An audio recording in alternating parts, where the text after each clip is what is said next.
Kiana Baptiste had learned 3 things working the night shift at Russo's diner in Manhattan. Never ask questions, never make eye contact with the wrong people, and never, ever get involved. But when the tall Korean man in the expensive suit left his wallet on table 7, her hands moved before her brain could stop them. "Sir, you forgot your wallet." He turned, and Kiana's breath caught. Sharp jawline, dark eyes that could cut glass, and a neck tattoo that peeked from his collar. A minimalist tiger in black ink. Dong-wook's song. She'd heard the whispers. Everyone in this neighborhood had. His gaze locked on her face, and something flickered in those cold eyes. Recognition. Impossible. They'd never met. "You!" His voice was smooth, accented, dangerous. He stepped closer, and Kiana's pulse hammered. "What's your name?" "Kiana." The word escaped before she could think better of it. His jaw tightened. For a long moment, he simply stared, as if she were a ghost he couldn't believe was real. Then he took the wallet from her trembling hand, his fingers brushing hers. "Thank you, Kiana." He said her name like a prayer and a curse. Then he walked out, leaving her standing there, wondering why the most dangerous man in Manhattan looked at her like she'd just broken his heart. 3 days passed before Dong-wook's song returned to Russo's diner. Kiana noticed him the moment he entered. Hard not to when every head turned and conversations died. He wore another tailored suit, this one charcoal grey, the white shirt underneath open at the collar. 4 buttons undone. The tiger tattoo visible on his neck. He chose the same booth. Table 7. Kiana's co-worker, Maria, grabbed her arm. "Girl, I'll take that table." "No." Kiana surprised herself with the firmness in her voice. "I got it." She approached with her order pad, fighting to keep her hands steady. Up close, he was even more imposing. 6'1", lean muscle, a face that could have been carved from stone. But it was his eyes that held her, dark brown, almost black, watching her with an intensity that made her skin prickle. "Coffee," he said, "and whatever you recommend." "The meatloaf is good tonight." Kiana's voice came out steadier than she felt. "Then I'll have that." He paused. "Sit with me. I'm working. I'll pay for your time. I'm not for sale." The corner of his mouth lifted, not quite a smile, but close. "No, I don't imagine you are." He gestured to the empty seat across from him. 5 minutes, please." Something in that please made her glance toward her manager, who was pointedly looking away. Everyone in this diner knew who Dong-wook Song was. What he was. Kiana slid into the booth. "You look like someone I knew," Dong-wook said quietly. "A long time ago." "I get that a lot." It was true. She had one of those faces. Warm brown skin, high cheekbones, full lips. Pretty enough to be memorable, common enough to be mistaken. No. His gaze traced her features with unnerving focus. "You look exactly like her. Same eyes, same smile. Though you haven't smiled yet tonight." He leaned back, and the movement revealed a glimpse of ink beneath his shirt. More tattoos, she realized. "Tell me about yourself, Kiana Baptiste." "How do you know my last name?" I asked. No apology in his tone. Kiana's spine stiffened. "Then you already know everything you need to know. I know you came from Haiti when you were 12. I know your mother died 2 years ago. I know you work 3 jobs and live in a studio apartment in Washington Heights that costs more than you can afford." His voice remained calm, factual. "I know you're tired. I know you're alone. And I know that wallet you returned to me contained enough cash to change your life, but you didn't take a single bill." Heat flooded Kiana's face, anger and something else. "You had me investigated." "Yes. Why?" "Because you have her face." Dong-wook's mask cracked for just a moment, and Kiana saw something raw underneath. Pain, old and deep. "And I need to know if you're real, or if I'm losing my mind." Kiana stood abruptly. "I'm real. I'm also done with this conversation." "Wait." He reached across the table but didn't touch her. "I'm sorry. I'm not good at this." He exhaled, and for a second he looked almost human. "Let me start again. My name is Dong-wook. I'd like to know you better. That's all." "Why?" "Because 3 days ago you were kind to me when you didn't have to be, Because you looked me in the eye when everyone else looks away. Because—" He stopped, jaw working. "Because I can't stop thinking about you." Kiana's heart did something stupid and hopeful. She crushed it down. "You don't know anything about me. Then let me learn. I know what you are." She kept her voice low. "What you do. Yes. No denial, no excuse. Does that frighten you? It should. But it doesn't." Kiana hated that he was right. She'd grown up in Port-au-Prince, where gangs controlled the streets. She'd seen violence, corruption, men who took what they wanted. She'd learned to recognize predators, and Dongwook Song was definitely a predator. But when he looked at her, she didn't feel hunted. She felt seen. "One dinner," Dongwook said. "Somewhere public, somewhere safe. If you hate it, I'll never bother you again. And if I say no, then I'll still never bother you again." He pulled a business card from his wallet, the same wallet she'd returned, and placed it on the table. "But I hope you'll say yes." Kiana stared at the card. Simple, expensive, just his name and a phone number. "I need to get back to work," she said, leaving the card where it lay. But when her shift ended at 2 a.m., when she was walking to the subway through streets that were too dark and too empty, she pulled that card from her apron pocket. She'd taken it after all. The text message came at noon the next day. Saturday, 7 p.m. "I'll send a car." Kiana stared at her phone. She hadn't given him her number. "How did you get this?" she typed back. "I told you. I asked. That's creepy." "Yes." Despite herself, Kiana smiled. At least he was honest. "Where are we going? Somewhere you'll like. Trust me, I don't trust you." 3 dots appeared, disappeared, appeared again. Finally, smart. But come anyway. Kiana should have said no, should have blocked the number, thrown away the card, forgotten the way his eyes had softened when he said her name. Instead, she typed, "One dinner. That's all. That's all I'm asking." Saturday arrived too quickly. Kiana changed outfits 4 times before settling on a simple black dress that hugged her curves without being too revealing. She'd flat-ironed her natural curls into submission, then immediately regretted it. She looked like she was trying too hard. At 6:55 p.m., a sleek black car pulled up outside her building. The driver, so serious-looking Korean man in his 30s, opened the door without a word. Kiana slid inside, her heart racing. They drove through Manhattan, heading downtown. Kiana expected some exclusive restaurant, the kind where reservations took months. Instead, they stopped in Koreatown outside a small, unassuming building with Korean characters above the door. Dongwook was waiting outside, and Kiana's breath caught. He wore dark jeans and a fitted black shirt. Casual, but the clothes probably cost more than her monthly rent.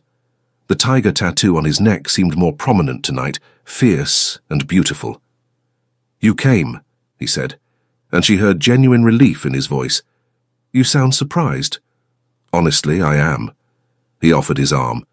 "Come, there's someone I want you to meet." The restaurant was small, warm, filled with the scent of grilled meat and spices. An elderly Korean woman emerged from the kitchen, her face lighting up when she saw Dongwook. They spoke in rapid Korean, and the woman kept glancing at Kiana with curious, bright eyes. Then she said something that made Dongwook's jaw tighten. "What did she say?" Kiana asked. "She said you're beautiful. She said I should marry you before someone else does." His ears were slightly red. "She's blunt. She's your mother. Grandmother." Dongwook guided Kiana to a private table in the back. "This was her restaurant, where I grew up. She taught me everything, how to cook, how to fight, how to survive." His expression softened. "She's the only person in this world who still sees me as human." Kiana's chest tightened at the loneliness in those words. The grandmother returned with plates of food, galbi, kimchi, bangkan, and refused to let them pay. She pinched Dongwook's cheek, said something else in Korean that made him actually smile, and disappeared back into the kitchen. "She likes you," Dongwook said. "She never likes anyone I bring here." "How many women have you brought here?" "Before tonight? None." Kiana picked up her chopsticks, watching him. "You said I look like someone. Who?" Dongwook's smile faded. He was quiet for a long moment, and Kiana thought he wouldn't answer. Then, "My sister, Hannah. You have her eyes, the shape, the warmth, her smile." His voice went rough. She died 15 years ago. I was 17. She was 12. I'm sorry. She would have liked you. Dongwook met Kiana's gaze. That first night when you returned my wallet, when you looked at me without fear, you smiled. Just for a second. And I saw her. It felt like being stabbed and healed at the same time. Kiana set down her chopsticks. Is that why you want to know me? Because I remind you of her? At first, maybe. Dongwook's honesty was brutal. But Kiana appreciated it. But then you called me creepy and told me you weren't for sale, and took my card even though you said you wouldn't. You're stubborn and proud and completely unimpressed by me. That's all you, not her. Good, Kiana said, because I'm not interested in being someone's ghost. Good, Dongwook echoed, because I'm not interested in dating one. They ate, and somewhere between the food and the conversation, Kiana felt herself relaxing. Dongwook was surprisingly easy to talk to, intelligent, funny when he wanted to be, with a dry wit that caught her off guard. He asked about Haiti, about her mother, about her dreams, and actually listened to the answers. When the meal ended, he walked her to the car, but before she got in, he caught her hand. Kiana. His thumb brushed across her knuckles, sending electricity up her arm. I need you to understand something. My world is dangerous. Getting close to me puts you at risk. If you want to walk away right now, I'll understand. I'll make sure you're safe always, but I won't contact you again. Kiana looked at their joined hands, her honey-brown skin against his. And if I don't walk away, then I'm going to do everything in my power to make you mine. The possessiveness in his voice should have scared her. Instead, it sent heat pooling in her stomach. One more date, she said. Let's see how it goes. Dongwook's smile was slow, devastating. One more date. But as the car pulled away, Kiana saw his expression shift, his eyes tracking something in the shadows. His phone was already at his ear, his voice sharp with command. She'd agreed to see him again, she just hoped she'd live to regret it. The flowers arrived Monday morning, a massive arrangement of tropical blooms, vibrant and expensive. The card read simply, "Thank you for Saturday." Kiana's roommate Marielle whistled low. Girl, who's got money like this? Nobody important, Kiana lied. Burying her nose in the flowers, they smelled like home, Haiti, before everything fell apart. Her phone buzzed. Did they arrive? They're beautiful. Too much. Nothing is too much for you. Kiana's heart did that stupid fluttering thing again. Smooth talker. Only with you. Over the next week, Dongwook texted her daily. Never pushy, never demanding. Just small glimpses into his day. A photo of his grandmother's kimchi recipe. A complaint about a business meeting. A question about her favorite music. She found herself responding more than she should, sharing more than was safe. Second date, he finally asked on Thursday. Where? Somewhere you can see the real me. If you're brave enough. I'm from Haiti. Try me. Tomorrow night. Wear something you can move in. Kiana should have been nervous. Instead, she felt alive in a way she hadn't since her mother died. The car picked her up at 8. This time they drove to a warehouse in Queens, industrial, slightly run down, surrounded by chain-link fence. If you're planning to murder me, this is very on the nose, Kiana said when Dongwook met her at the entrance. He laughed, actually laughed, and the sound transformed his face. No murder tonight, I promise. Inside, the warehouse had been converted into a training facility, boxing ring, weight equipment, mats covering the floor, and a dozen men, all Korean, all watching her with varying degrees of curiosity and suspicion. This is where I train, Dongwook said, where my men train. I wanted you to see this part of my life. Not the suits and the restaurants, the real foundation. One of the men approached, early 40s, scarred face, calculating eyes. He spoke to Dongwook in Korean, gesturing at Kiana. The tone was disapproving. English, Taemin, Dongwook said coolly. It's rude. Taemin's smile didn't reach his eyes. I said, bringing outsiders here is dangerous, especially... He paused, gaze raking over Kiana. Beautiful distractions. And I said she's not an outsider. She's with me, that makes her untouchable. Dongwook's voice went cold. Understood? Taemin bowed slightly, but Kiana caught the resentment simmering beneath. This man wasn't an ally. Dongwook guided her away, tension radiating from his frame. I'm sorry about him. He's been with me since the beginning. Loyal, but old-fashioned. He doesn't like that I'm black, Kiana said bluntly. He doesn't like that I'm interested in anyone. Thinks it makes me weak. Dongwook's jaw tightened. He's wrong. Show me what you do here, Kiana said, changing the subject. For the next hour she watched Dongwook spar, brutal, efficient, beautiful in its violence. He moved like water, like death. And Kiana couldn't look away. This was the predator she'd sensed that first night. This was who he really was. When he finished, breathing hard, sweat making his shirt cling to his chest, he found her watching. Scared yet? He asked.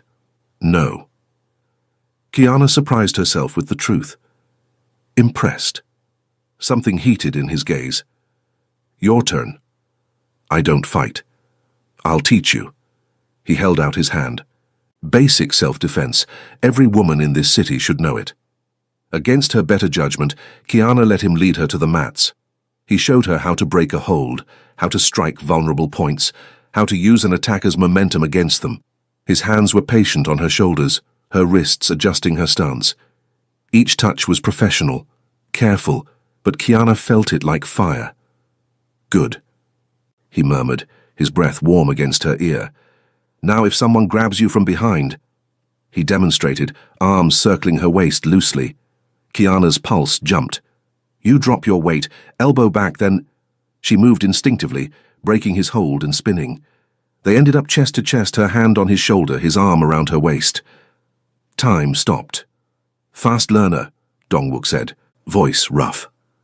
Good teacher, Kiana managed. They stood there breathing the same air, and Kiana knew if she tilted her head up, if she closed those last few inches, he would kiss her. She could see it in the way his gaze dropped to her lips, the way his fingers tightened almost imperceptibly on her hip. Someone cleared their throat loudly. The moment shattered. Dongwook stepped back, composure sliding back into place like armor. But Kiana saw his hands flex at his sides, saw the tension in his shoulders. Dinner? He asked. Starving, she admitted. They ate at a hole-in-the-wall Korean BBQ place, cooking meat at their table. Dongwook taught her how to wrap the beef in lettuce, how to mix the sauces. His grandmother's lessons, he explained, passed down. You grew up here? Kiana asked. In New York? Seoul until I was 10. Then my father brought us here, my mother, Hana, and me. He had business opportunities. Dongwook's expression darkened. He was Jopok in Korea, organized crime. He thought America would be easier. It wasn't. What happened? He made enemies, powerful ones. When I was 17, they came for him. Dongwook's voice went flat. Killed my parents. Would have killed me and Hana, but I fought. Killed 3 of them. Wasn't enough. They shot Hana while I watched. Kiana's breath caught. Dongwook. I hunted them down. Every single one. Took me 2 years, but I found them. He met her eyes and she saw the monster underneath. I made them suffer. Then I took their territory, their business, their power. Built an empire on their graves, and I've spent 15 years making sure no one ever hurts my people again. Is that what I am? Kiana asked quietly. Your people? I'm trying to figure that out. Dongwook reached across the table, covering her hand with his. All I know is that walking away from you feels impossible, and I don't do impossible. Kiana should have pulled away, should have run from this man who spoke casually about murder, who commanded fear, who lived in violence. Instead, she turned her hand over, lacing their fingers together. I lost my mother to cholera, she said. We couldn't afford treatment, couldn't get her to a hospital in time. I watched her die over 3 days, and there was nothing I could do. Her voice cracked. I came to America because she wanted me to have a better life. But it's just survival here. Different kind of death, slower, but just as certain. No. Dongwook's grip tightened. You're alive, Kiana. You're strong. You're tired, she finished. I'm so tired, Dongwook, and you're dangerous and complicated, and I should absolutely stay away from you. But when I'm with you, I feel something other than exhausted. I feel alive, he said. Yes. They sat there, hands joined across the table, 2 broken people finding something unexpected in each other. I can't promise you safety, Dongwook said.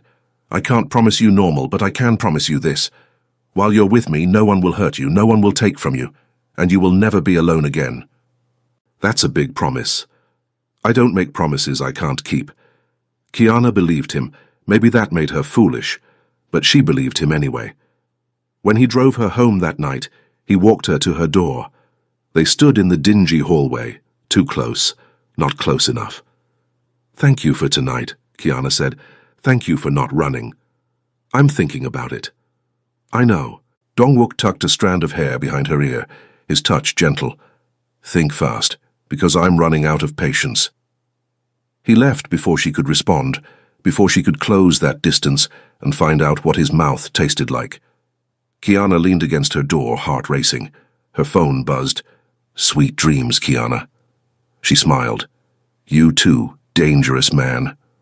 Only to my enemies, never to you." As she got ready for bed, Kiana noticed something on her kitchen counter. An envelope, thick and unmarked.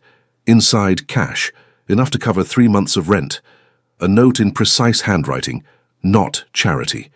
Consider it payment for the self-defense lesson. You're a natural. Kiana should have been insulted, should have returned it. Instead, she cried, overwhelmed, grateful, terrified of how much she was starting to care about Dongwook Song. In his penthouse across the city, Dongwook stared at his phone, waiting for her angry text. It never came. What came instead was a photo. Kiana holding the envelope, eyes bright with unshed tears, and a message. This was too much. But thank you for seeing me. Dongwook's chest tightened. "I see you, Kiana Baptiste, all of you. And I'm not looking away." He meant it. Even when Tae-min entered his office an hour later, expression grim. "We have a problem," his lieutenant said. "Marcus DeLuca has been asking about the girl, the Haitian you've been seen with. Marcus DeLuca, rival, enemy, the one man in New York who could actually threaten Dongwook's empire." "He knows her name?" Dongwook's voice was deadly calm. "He knows everything. Where she works, where she lives, he's watching her."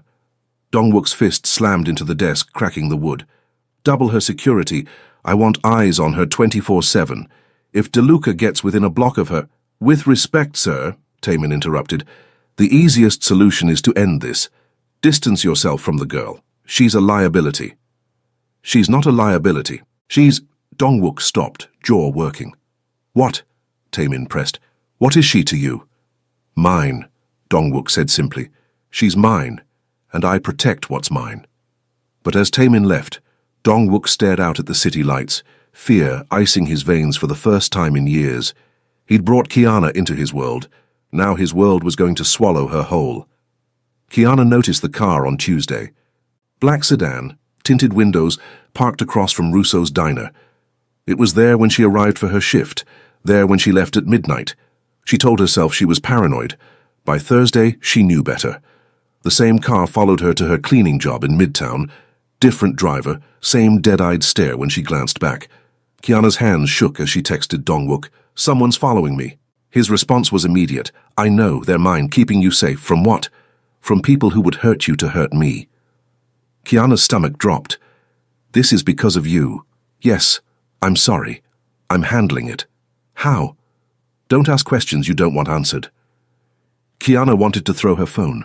Instead, she called him. He answered on the first ring. "Kiana, you put security on me without asking." Her voice shook with anger and fear. "Without even telling me. Would you have said yes if I asked? And that's not the point.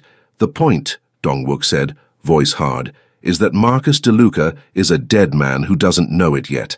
The point is that he's been watching you, learning your routine, and I will not let him touch you." "Who is Marcus DeLuca?" "My problem, not yours." "If he's watching me, he's my problem too." Kiana ducked into an empty office, lowering her voice. "You said you wanted me to see the real you. This is it, isn't it? The danger you warned me about." Silence. Then, "Yes." "So what do we do?" "We." Something shifted in his tone.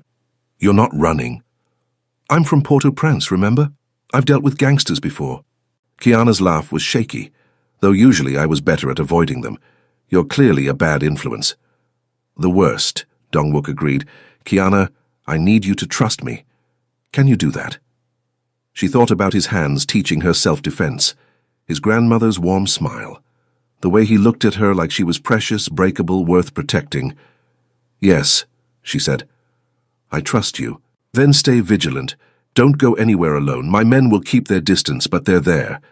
And tomorrow night I'm coming to get you. We need to talk, face to face." "Okay, okay," he echoed. "Kiana, I won't let anyone hurt you, I promise." After they hung up, Kiana sagged against the wall. She'd known getting involved with Dongwook was dangerous. She just hadn't expected danger to arrive so quickly. Her phone buzzed with a text from an unknown number.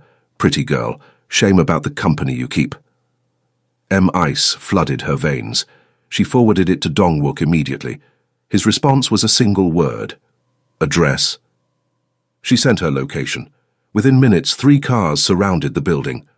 Dongwook himself strode through the lobby, rage radiating from every line of his body. He found her in the empty office, and his expression cracked when he saw her face. "Did he touch you?" His hands framed her face, searching for injury. "No, just the text." Kiana's voice wobbled. "How did he get my number?" "I'll find out." Dongwook pulled her against his chest, and Kiana let herself sink into his warmth. "You're coming with me. Now, I'm not leaving you exposed. I have work. I'll handle it." His arms tightened around her. "Please, Kiana, let me protect you." She nodded against his chest, breathing in his scent, expensive cologne and something darker, more dangerous. Dongwook's penthouse was in Tribeca, floor-to-ceiling windows, minimalist furniture, expensive art on the walls. It was beautiful and cold, lacking the warmth of his grandmother's restaurant. "You can stay here as long as needed," he said, showing her to a guest room. "There's security at every entrance. DeLuca can't reach you here." "And what about you?" Kiana asked. "What are you going to do?" "What I do best." His expression was carved from stone. "Eliminate threats." "You're going to kill him?" "Yes." The casual way he said it should have horrified her. Maybe it did. But Kiana also remembered that text, the implied threat, and felt a savage satisfaction. "Be careful," she said instead. Dongwook's eyes widened slightly. "You're not going to try to stop me?" "Would it work if I did?" "No." "Then I won't waste my breath." Kiana stepped closer, reaching up to trace the tiger tattoo on his neck. His pulse jumped beneath her fingers. "But come back in one piece. We still have things to figure out." "Kiana." Her name was rough in his throat. "You undo me." "Good. You're too controlled anyway." He caught her hand, pressing a kiss to her palm that sent heat spiraling through her. "When this is over. When this is over, we'll talk," she said. "About what this is, what we are." "I already know what you are." His thumb brushed across her knuckles. "You're mine. Possessive. Honest." He released her hand with visible reluctance. "Get some rest. I'll be back before morning." "Dongwook?" He paused at the door. "Don't die, I'd be really annoyed." His laugh was unexpected, genuine. "Yes, ma'am." Then he was gone, and Kiana was alone in a penthouse that cost more than she'd earn in 10 lifetimes, waiting for a gangster to come home from murder. Her life had gotten very strange. Kiana couldn't sleep. She wandered the penthouse, studying the art. All Korean artists, she realized. Landscapes of soul, portraits of fierce warriors, abstract pieces that spoke of violence and beauty intertwined. In Dongwook's office, she found photos.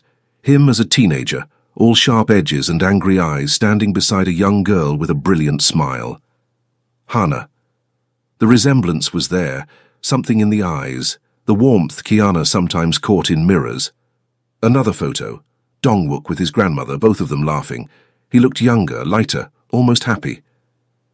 "You weren't supposed to see those." Kiana spun. Dongwook stood in the doorway, shirt splattered with blood that definitely wasn't his. She should have been frightened. Instead, she felt relief so intense it made her knees weak. "You're back," she breathed. "I said I would be." He moved toward her, stopping just short of touching. "DeLuca won't bother you again. Neither will anyone else. I made sure they understood the consequences. You're covered in blood. I know, I'll shower. I just needed to see you first, needed to know you were safe."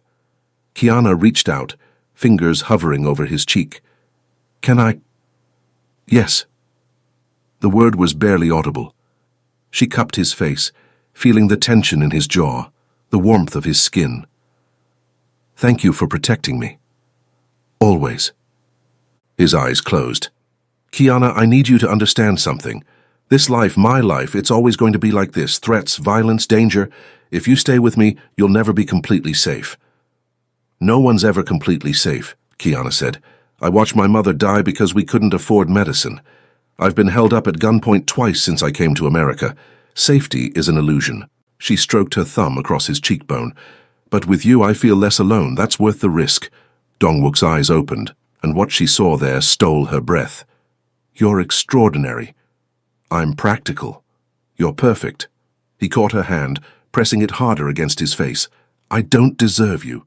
Probably not. Kiana smiled. But I'm choosing you anyway, for now. For now, he agreed. I'll take it. He stepped back, breaking the contact. I should shower, get the blood off before you scare me? Kiana raised an eyebrow. Dongwook, I've seen violence before. I'm not fragile. I know, but I want to be clean for you, want to be better. The vulnerability in his admission made her chest ache. Go shower. I'll still be here when you're done. He left, and Kiana sank into his desk chair, adrenaline finally catching up with her. She'd just essentially given her blessing to murder. She was staying in a gangster's penthouse. She was falling for a man who solved problems with violence. Her mother would have been horrified, or would she? Her mother had been practical too. Survival first, morality second. In Port-au-Prince, you did what you had to do. Maybe America wasn't so different after all. When Dongwook emerged from the shower, hair damp and wearing fresh clothes, he found Kiana curled up on his couch, asleep. She'd wrapped herself in one of his jackets, and the sight of her, small and vulnerable in his space, made something in his chest crack open. He draped a blanket over her, then settled into the chair across from the couch, content to watch her breathe. This woman, this impossible, stubborn, brave woman who should have run but stayed instead. He was in so much trouble. Kiana woke to sunlight streaming through massive windows and the smell of coffee. For a disoriented moment she forgot where she was. Then memory returned, the threat, the blood, Dongwook's penthouse. She found him in the kitchen, cooking. He'd rolled up his sleeves and she could see more tattoos winding up his forearms, Korean characters, geometric patterns, a dragon's tail disappearing under the fabric. You cook? She asked, making him turn. His smile was soft, unguarded in the morning light. My grandmother insisted, said any man who can't feed himself is useless. He gestured to the spread, eggs, rice, kimchi, fruit. Hungry? Starving. They ate in comfortable silence, and Kiana marveled at how natural this felt. Domestic, normal, despite everything that was absolutely not normal about their situation. I need to go to work, she said finally. I have a shift at the diner. I called, told them you were sick. At her glare, Dongwook raised his hands. Temporary, just today, until we're sure DeLuca's people have gotten the message. What message exactly? That you're untouchable. That anyone who threatens you answers to me.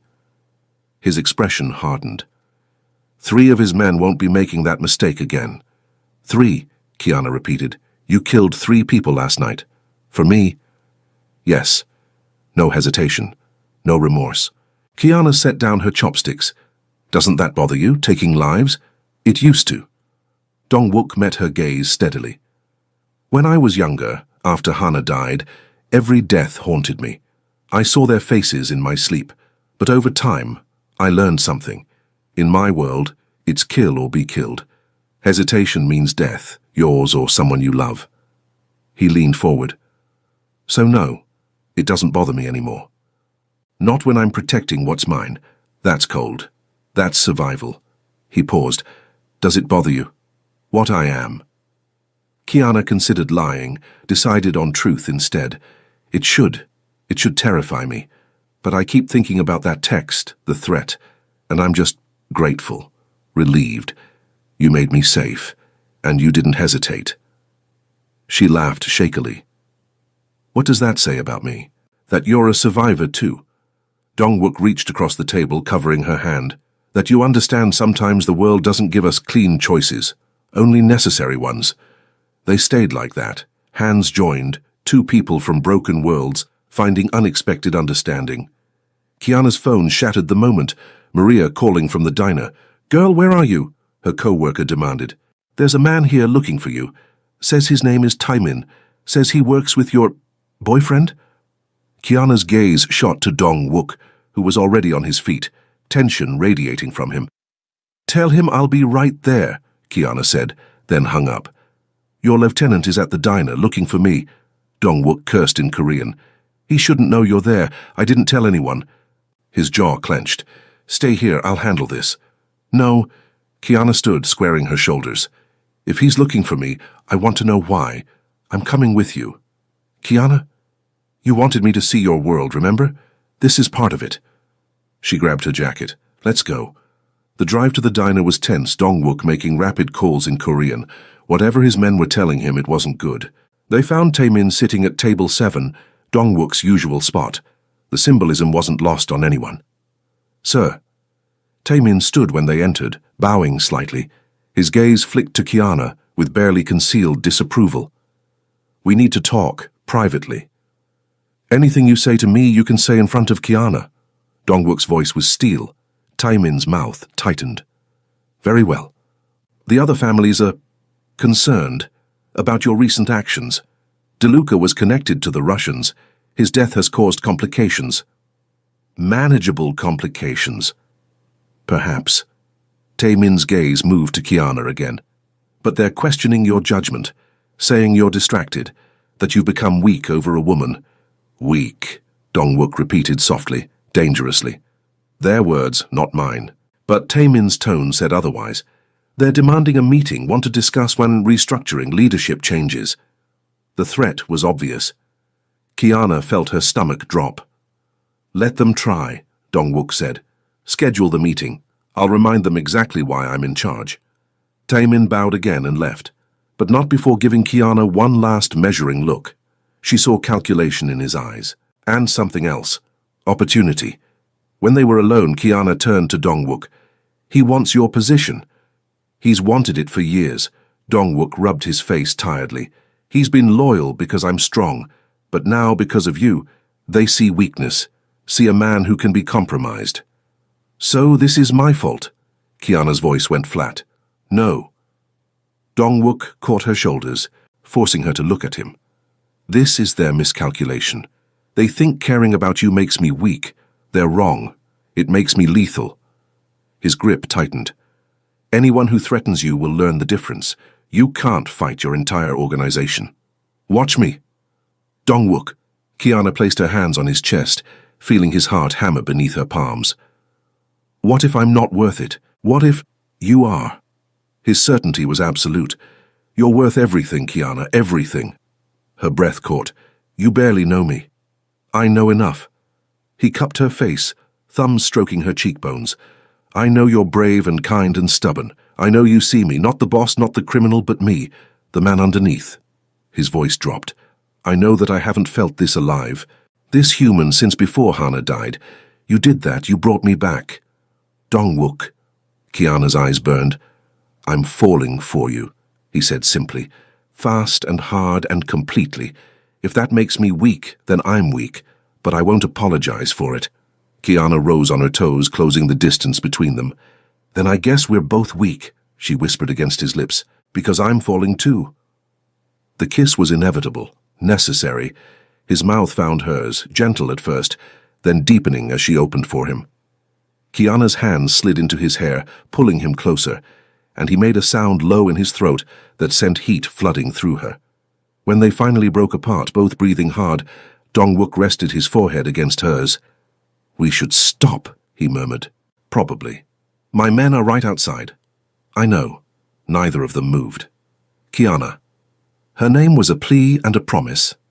"Come home with me. Let me show you—" His phone rang. He ignored it. It rang again. With a curse, he answered, listened. His expression went cold. "When?" A pause. "I'm on my way." He hung up, jaw tight. "There's been an incident. Taemin's faction is moving faster than I expected. I need to handle this now." "Go," Kiana said, even though everything in her screamed to hold on to him. "I'll have someone take you back to the penthouse. You'll be safe there." "I know." He kissed her again, quick and fierce. "This isn't over." When I get back, we're finishing this conversation. I'll be waiting. But as Dong-wook left, flanked by his men, Kiana felt dread settle in her bones. Something was about to go very wrong. Hours later, alone in the penthouse, Kiana paced. Dong-wook wasn't answering his phone. Neither were his men. The news broke at 11 p.m., shooting in Queens, multiple casualties, police investigating ties to organized crime. Kiana's hands shook as she dialed Dong-wook's number again. Voicemail. The door burst open. Kiana spun, heart in her throat, but it was only Dong-wook's grandmother, escorted by 2 guards. "You need to come," the old woman said in accented English, her face pale. "Now. Dong-wook is hurt." The world tilted. How bad? Bad enough. The grandmother grabbed Kiana's hand. "He's asking for you. Come." They rushed to a private clinic in Koreatown, the kind that didn't report gunshot wounds. Dong-wook was on a table, shirt cut away, blood everywhere. But he was alive, conscious. His eyes found hers, and relief flooded his face. "Kiana." She pushed past the doctor, taking his hand. "What happened?" "Ambush. Tae-min's men." He coughed, wincing. Should have seen it coming. "Where is he now?" "Dead." Dong-wook's smile was grim. "I made sure of it before I passed out." "You idiot." Tears streamed down Kiana's face. "You promised me you'd be careful." "I was careful. That's why I'm alive." His thumb brushed across her knuckles. "Told you I'd come back." "In pieces doesn't count. I'm all here, just slightly punctured." Despite everything, Kiana laughed through her tears. "You're impossible. And you're here." Wonder in his voice. "You stayed." "Of course I stayed." She leaned down, kissing his forehead. "We have conversations to finish, remember?" "Conversations," Dong-wook repeated. "Right, Kiana. Yes?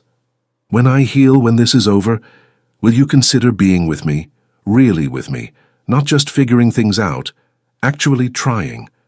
Kiana looked at this man, dangerous, powerful, broken, and somehow hers. "Yes," she said, "I'll try." His smile was brighter than any light in the room. 3 weeks later, Kiana stood on the balcony of Dong-wook's penthouse. Their penthouse now, though she still had her apartment. Just in case. "You're thinking too loud," Dong-wook said, stepping up behind her. His arms came around her waist, chin resting on her shoulder. The stitches were out, the wounds healing into scars that would match the others on his body. "I'm thinking about how strange my life has become," Kiana admitted, leaning back against him. "A month ago, I was just trying to survive. Now I'm dating a Korean mob boss in Manhattan. My mother would either be horrified or impressed." "Which do you think?" "Both." She turned in his arms. "Definitely both." Since the shooting, things had shifted. With Tae-min dead and his faction dismantled, Dong-wook's position was more secure, but the other families were watching, waiting to see if the woman who'd weakened him would be his downfall. Kiana refused to be anyone's weakness. She'd started training seriously at the warehouse. Self-defense had evolved into genuine combat skills. The men who'd initially mocked her now gave grudging respect when she sparred. She wasn't Dong-wook's soft spot anymore. She was becoming dangerous in her own right. "I have something for you," Dong-wook said, pulling a small box from his pocket. Kiana's heart jumped. "If that's a ring, it's way too soon." "It's not a ring." He opened it, revealing a delicate gold necklace with a small tiger pendant. "It matches my tattoo. I had it made for you." "Dong-wook." She touched the pendant carefully. "It's beautiful. It's a symbol. In my world, jewelry like this means something. It says you're under my protection, that you're mine." He met her eyes. "If you wear it, everyone will know. There's no taking it back.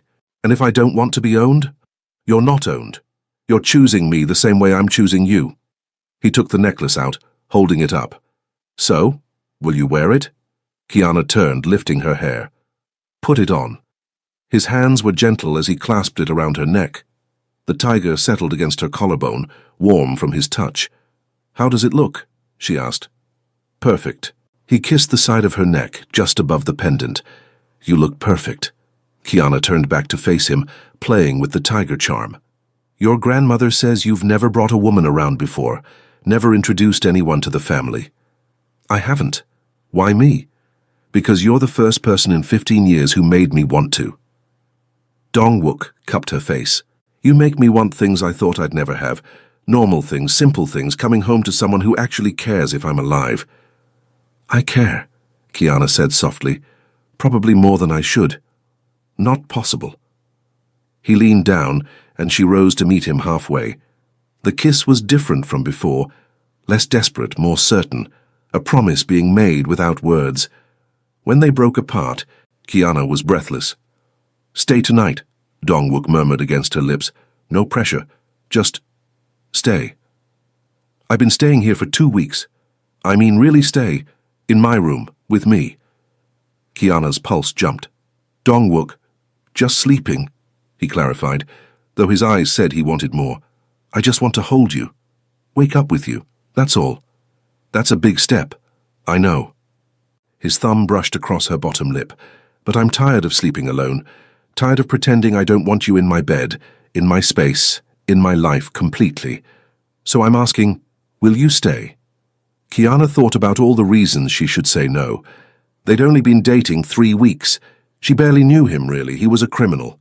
Her mother would be horrified. But she also thought about the way he made her laugh, how safe she felt in his arms, the gentle way he taught her to fight, the patience he showed when she struggled with Korean phrases, his grandmother's warm acceptance, the way his face softened when he looked at her, like she was something precious.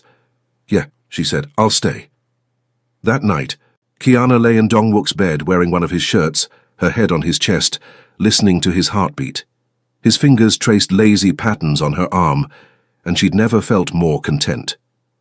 Tell me about your mother, Dong-wook said quietly. What was she like? Kiana smiled against his chest. Strong, stubborn. She used to say I got my attitude from her. Her voice thickened. She worked so hard, you know. 3 jobs, sometimes 4. Always making sure I had food, clothes, school supplies. She never complained. Just kept going. She'd be proud of you. I don't know, I'm sleeping with a gangster. That's not exactly the American dream she wanted for me. You're surviving, thriving, building a life on your own terms. Dong-wook's arms tightened around her. That is the American dream, just not the sanitized version. When did you get so wise? When I met you. You make me think about things differently. Question what I want from life. He paused. I'm considering going legitimate. Eventually. Not now. There are things I need to finish first. But someday. For you. Kiana pushed up to look at him. Don't change for me. I knew what you were when I agreed to this. Not changing, evolving. He tucked her hair behind her ear. You make me want to be better, that's all. You're already better than you think. I've killed people, Kiana. Many people. I know. Doesn't that bother you? Yes, she admitted. But it doesn't change how I feel about you. Doesn't change that I'm here, willingly, choosing you despite everything. She traced the tiger on his neck. I'm not naive, I know what you are, but I also know you protected me when you didn't have to, that you're kind to your grandmother, that you cry at Korean dramas when you think no one's watching. You saw that? His ears went red. You're not as scary as you think, Dong-wook Song. I'm terrifying. You're a marshmallow with a dangerous exterior. He flipped her onto her back, hovering over her with a wicked grin. Take that back. Make me. He kissed her instead, deep and thorough and full of promise. When he finally pulled back, they were both breathing hard. We should stop, Kiana whispered, even as her hands slid under his shirt. Probably. His mouth found her neck. Tell me to stop and I will. But Kiana didn't want him to stop. She wanted this, wanted him, consequences be damned. Don't stop, she breathed. He didn't. Later, much later, they lay tangled together in the darkness. Kiana traced the scars on his chest. There were so many, and felt tears prick her eyes. Hey. Dong-wook tilted her chin up. What's wrong? You could have died. So many times. Could have died before I met you, and I would never have known you existed. But I didn't. I'm here. With you. For how long? The fear she'd been suppressing finally surfaced. How long until someone else comes after you? Until I lose you the way you lost Hannah? Kiana, I'm not strong enough for that. I barely survived losing my mother.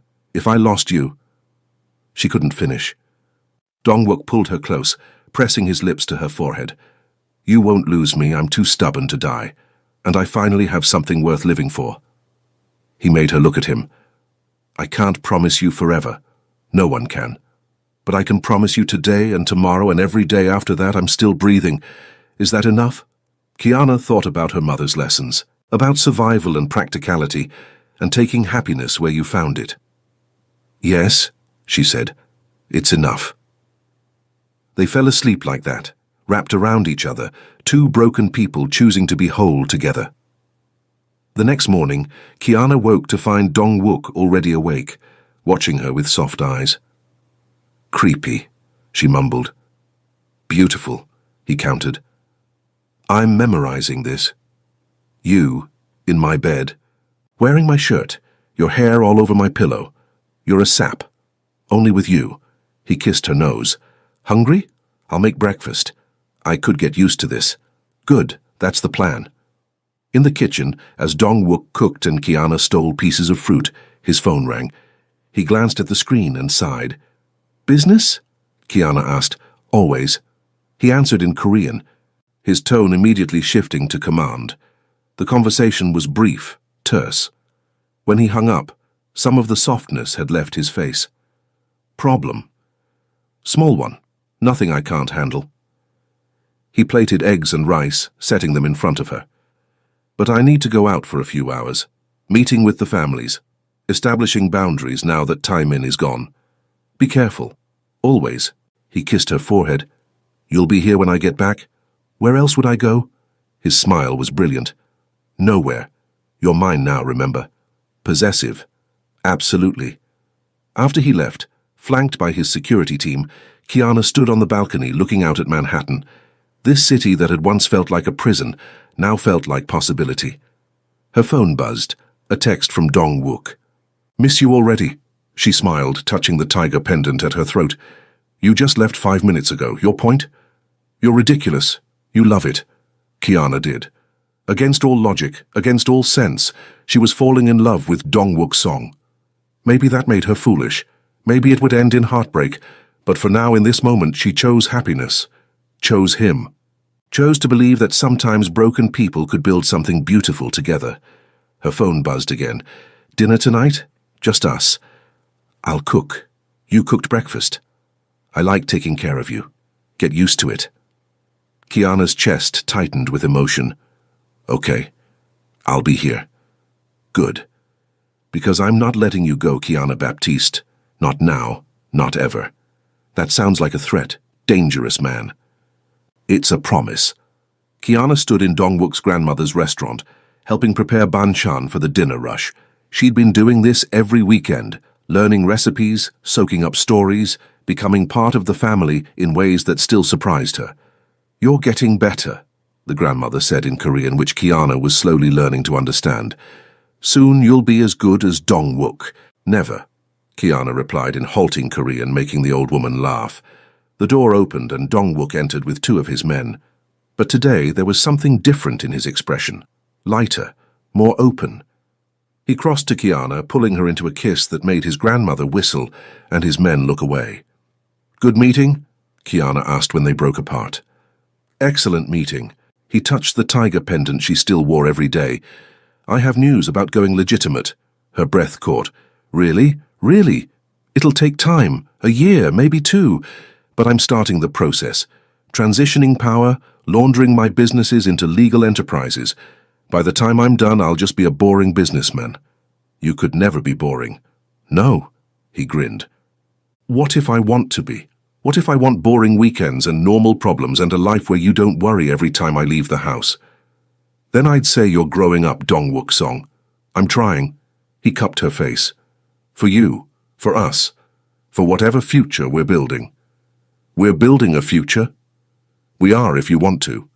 Kiana thought about the past 3 months, the laughter and the fear, the danger and the joy, learning to be part of his world while maintaining her own identity. It hadn't been easy. Probably never would be. But it was real, and it was theirs. "Yes," she said, rising on her toes to kiss him. "I want to." His smile was like sunshine breaking through clouds. "Then let's see where this goes." And surrounded by the smell of kimchi and grandmother's approval, Kiana decided that sometimes the best love stories didn't end in marriage proposals or grand declarations. Sometimes they ended in simple promises. Let's see where this goes. Together. One day at a time. That was enough.